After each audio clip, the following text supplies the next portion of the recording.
Well, here on Bees Cast, we're joined yet again by one of our newest ballers. This time, it's Gabe Tanner. Thanks for joining us today, Gabe. Thank you for having me. So, again, another Bay Area product. That's one of the things that management has stressed this year is to get Bay Area guys on the roster, and you're one of them from Danville, California. And not only that, we have another baller, Michael O'Hara, who's from Danville. Yep. So you tell me you knew from your Little League days. Yeah, so I've known Mike for a long time. And he was on Danville Little League. I was on Tassajara Valley Little League. So we would play each other in the finals, but always knew Michael. So in the finals, so I played Babe Ruth, so I'm not really familiar with that. So when you're trying to get to states or whatever, or going to you're trying to get to that Little League World Series. Is that when you guys are meeting in those final stages? I guess moving forward, yes. Yes. Okay. So it's the team was moving forward. So it was All-Star days. He was in the All-Star team. I was on the All-Star team. Yes. Yeah. Makes a lot of sense. Yeah. So again, Bay Area guy, Danville native. So you grew up a Bay Area sports fan, I would assume. Yeah, Giants fan. Big Giants fan. Yeah. So what about the freak called out to you? Because I know you're a big Tim Lincecum. Yeah, I love Tim Lincecum. Everything about it. I dove into his mental state, when he was pitching, and it's just crazy what he was going through and his mental cues and how to pitch and everything. I took a lot of things from him, but just the way he went about himself, and his career was amazing. They call him the freak for a reason. Right. Exactly. A lot of people were scared of him. World Series champ. Yeah. One of my favorite moments is when he threw that one wild pitch over the screen. No one else does it. Yeah. You gotta be a special kind of pitcher. Yeah, that's really the freak. That's crazy. Yeah, what was one of your favorite memories from his career? Just him going out on the mound. I can see him starting a game right now. I can just picture how he took the mound and his presence. So that just sat really well with me. Yeah. What do you call it when you go to the stadium? Because I always knew it as AT&T Park. I know it's technically Oracle now. Yeah.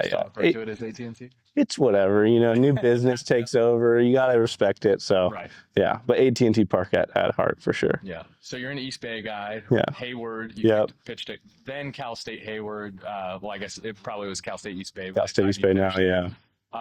But what was it like pitching for the Pioneers, right? Yeah, it was really cool being in Hayward. My mom grew up in Hayward. I have a lot of family from Hayward, so kind of rooted in Hayward, I could say. But yeah, East Bay was really fun.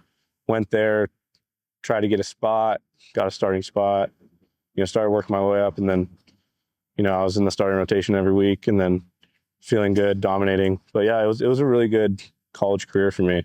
I would say I learned a lot. My coaches, Matt Page, Zach Wallace, Lawrence Cummins, they shaped who I am today, and also Will Tavis from Chabot days. Yeah, they really shaped me to who I am today. Take me through that last start of your collegiate career, because you left it all out there. Complete game against Pauly Pomona. Yeah. And so that was senior day. And the last senior day last year, I did a CG too. Nice. So it's special to go out on a CG. And you got to put on for the seniors. I started the year off in a CG too. So it was a good year. It was a fun year. Tried to support the guys. The guys supported me, and it was a fun year. Talking with Gabe Tanner, one of the newest ballers, a pitcher, and you mentioned the fact that you threw those complete games. So this was, again, this season. So a lot of the guys on the team will come in not having played since last season, whether that's the last collegiate season, last pro season. But you're one of the guys that, you pitched a full 2025. Yeah.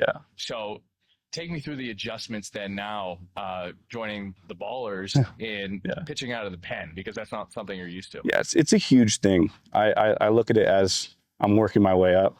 It was weird coming in and not being a starter, but I'm a rookie. So, got to have the rookie, innings and how it is. And I will do whatever it takes to help the team. And I told Skip that. He knows I'm a long relief guy. So I'll be long reliever right now and hopefully get a start soon. And that's right. It'll be great. I'm really excited for the season. What did really what does your journey look like to getting to the ballers? Because I think saw you pitch in spring training. Mm-hmm. So I came to he invited me out after the season, probably 2 weeks. I kept throwing because I knew something was going to happen. Yep. Tried to, make some moves, but ballers was always a spot, because last season one of my coaches reached out and said, "Hey, do you want to pitch?" And I said, "I have my last season.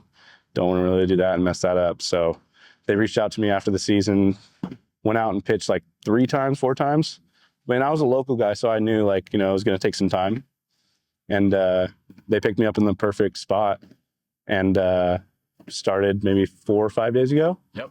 But yeah, came out of the pen that one night. That's crazy. Yeah. First professional outing is a 9th inning appearance against Glacier. What was it like to get the 9th? You're not often pitching as the 9th, in the 9th as a starter, obviously. And now in your last 2 appearances, you pitched in the 9th because of that complete game in your last collegiate appearance. Yeah. And then your first professional appearance against Glacier. But, you held it down. You had a double play to end it. I saw you smack your glove. Yeah, it's an awesome feeling to get a double play to end the game. How cool is that to have that scoreless inning, shut down a game, lock down a win in your first professional appearance? It was awesome.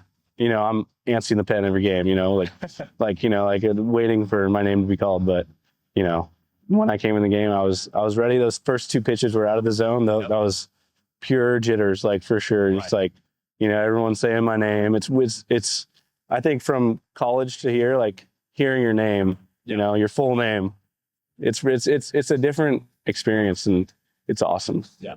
All right, I know we got BP now. We're in Boise right now. We're recording on this awesome party deck, which I think people are trying to clean up before this game starts. So we'll wrap it up with this. I know you got some good music taste. One of your favorite artists that I saw you liked is Larry June. Yeah. Who James Collier put me on. Feels So Right was the one that JC put me on. It's a good one.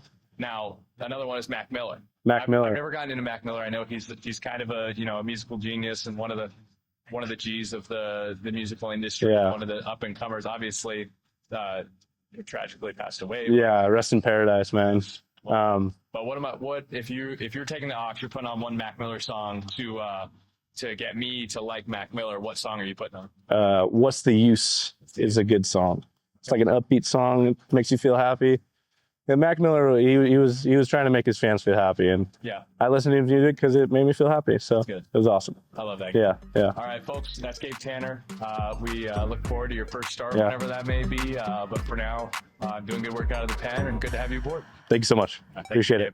See you guys.